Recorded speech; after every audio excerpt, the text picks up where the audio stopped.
Leksiyalarimizni so'zlab bo'ldik, hurmatli vatandosh, bir ishga gap qilayli. Biz 6-oydan boshlab yoki 7-oyning 6-kunidan boshlab Amerika Qo'shma Shtatlar bilan Jumhur Xalq Jamhuriyati o'rtasida barliq savdo urushi to'g'risida so'zlab kelib o'tamiz. Shu vaqtlarda berilgan 3 oylik muhlat to'shdi desam bo'ladi. Hozir 7-8 kun qoldi. O'sha oraliqcha Amerika Qo'shma Shtatlar bilan Jumhur Xalq Jamhuriyati o'rtasida deyilgan yoki faraz qilingan yoki o'rtaga chiqadigan bir kelishimning imzolanishi kerak. Agar bu kelishim imzolanmaydigan bo'lsa, yoki ochiq aytganda Jungo bu kelishimni imzolashga faol va aktiv harakat qilmaydigan bo'lsa, u chog'da biz bekitganimiz bo'yicha 3-oyning 1-kunigacha yoki ertasi 3-oyning 2-kunidan boshlab, ya'ni 200 milliard dollarlik Jungo'dan import qilingan tovar mallarga tamojda beja qo'yamiz. Bugun suhbatga keldi. Hozir Xitoy torbetida xilma-xil gaplar o'tirib chiqyapti. Yuan Shikayning shartnomasi. Masalan, Yuan Shikay Xitoyning Yuan Shikay o'zini prezident deb takrorlagan bir ahmoq bor. Xitoy tarixida Shanxay inqilobidan keyin ehtimol 1914-yillarga to'g'ri keladi. Şu vaqtda o'zini prezident deb takrorlagan bir ahmoq Yuan Shikay Yaponiya bilan kelishim imzoladi. Bu kelishim 21 moddalik kelishim. Bu kelishim tarixda Mogwen shartnomasi deb ataladi. Mogwen shartnomasi Yuan Shikayning vatan setish shartnomasi bu Jungo tarixida davomli tahlil qilingan.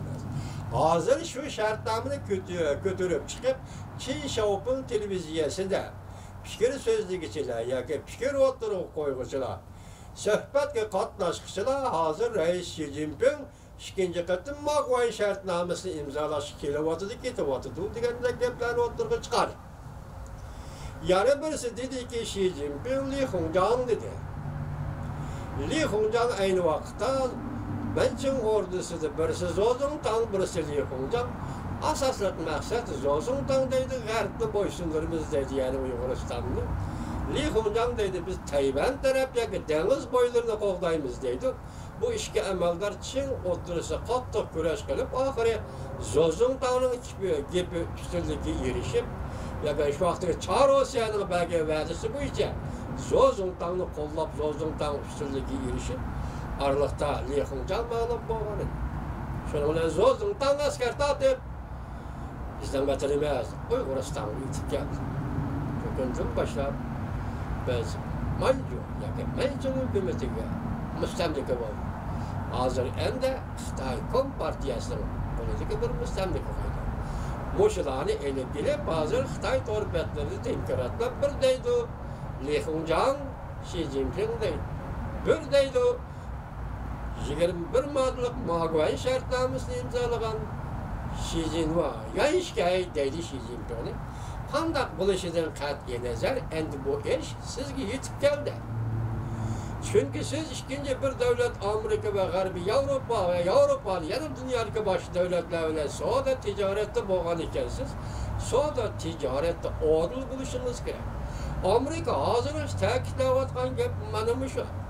Amerika sizdan bo'lgan munosabat doirasidan olib chiqib, yoki Dunyo sog'liq tashkilotiga kirgan vaqtda bergan va'damizdan olib chiqib, sizdan tega hozirgacha hech narsa talab qilgani yo'q Jungo'lar qapandi.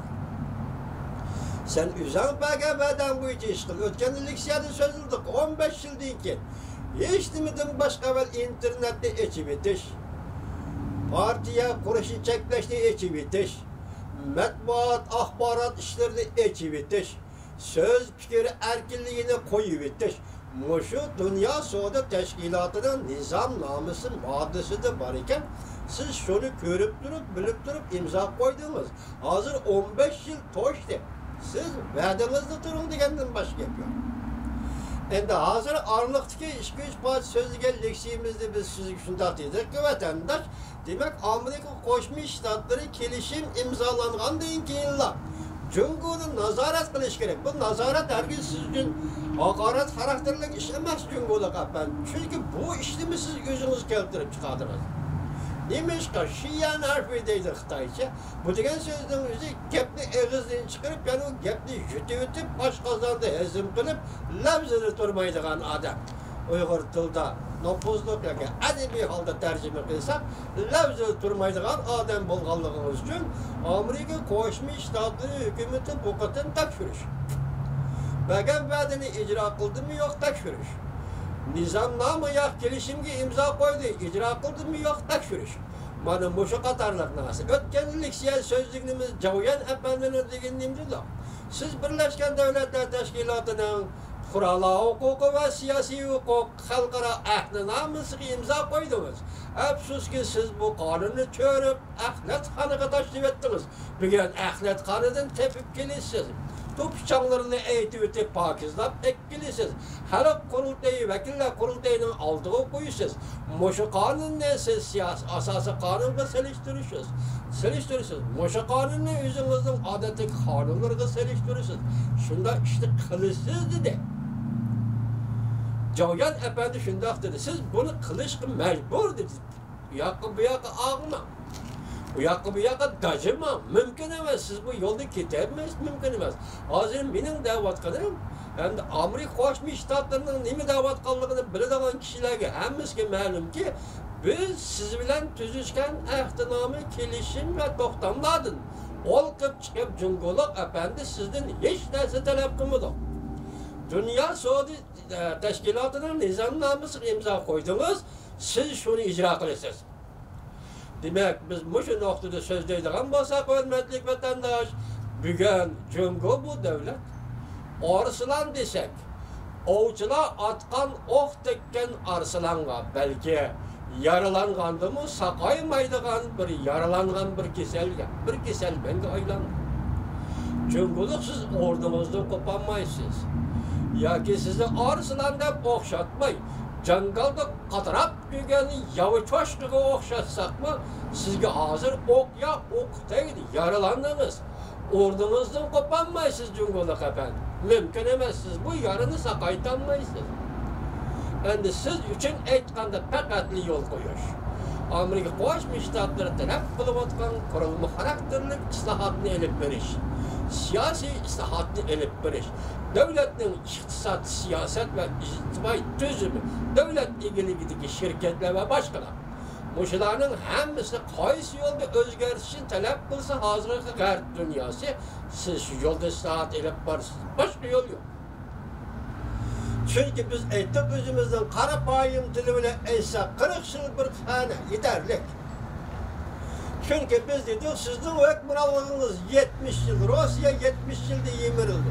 Siz ham 70 yil to'shdi vaqt, oxir Javyan apandi nima dedi? Qo'lingizdagi huquq xalqning huquqi xalq qaytirib bering dedi o'tgan leksiyada. Hurmatli vatandosh, bugun siz Meyli arslan bulun, o'q tekkan arslanga, saqaymaydigan o'q tekkan arslanga aylandingiz. Bugun siz meyli bulun, jangaldagi yavuchoshqi bulun, sizga tekkan o'qyadan yaralandingiz. Siz bu yaralarni saqaytolmaysiz Jungoloq apandi. Dal mushundaq payt siz nimaga tayyorlik qilyapsiz? Mustamlika Uyg'uristonni qo'riqlayapsiz. Mustamlika Uyg'uristonni Uyg'urdan xoli bir rayonga aylantirmoqchi bo'lyapsiz.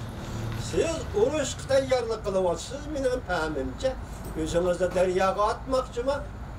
Masalan deylik, demak 5-nji kun kelganda yoki xalq qo'zg'aldi desangiz, Xitoyga qo'zg'aladigan millat emas, endi qo'shig'i ochganda Xitoyning bir narsa degani bo'lmaydi.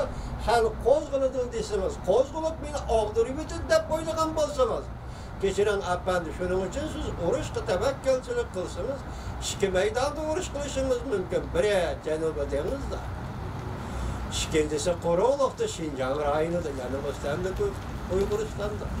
Hozirgi zamon urushidan aytganda, Xonanga raketa atqilib bo'lmaydi-da. Raketa uzun musofirlik, o'tir musofirlik narsida.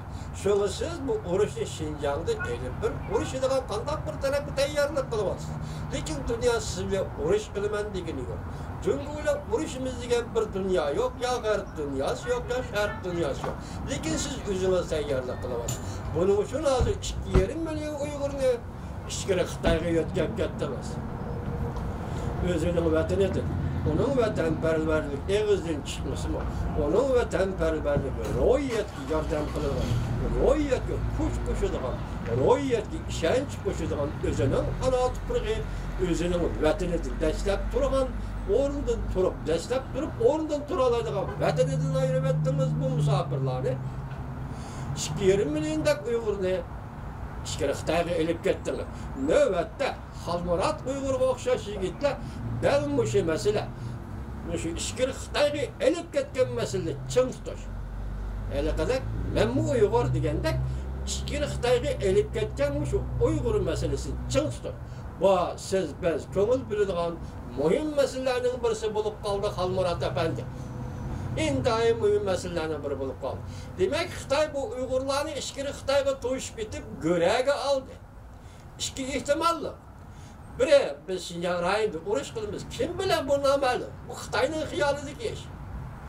İkincisi eğer vakt görüp, zaman özgürüp, cahan çörgülüp, Şinjan koldan ketedigan bolsa, yakın müstemlik Uyguristan koldan ketedigan bolsa, bu yerdeki Xitay'nın müstemlik hükümranlığı ahırlaşıdığan bolsa, köçmen Xitaylarının hayatını saklap kalıştığının bir yolu fakat Uygurlarını göre geliş. Hazır sizden Cumhuriyet Efendi kılıp atkan işinizden karaganda Uygurlarını göre geliş. Şunu siz Uygurlarını hem vatan için nezarband kıldınız, taklit astığı aldınız, hem Uygurlarını nezarband kılıngan Uygurlarını işkiri Xitayga yotkep kettiniz. Seçimen türmüsü.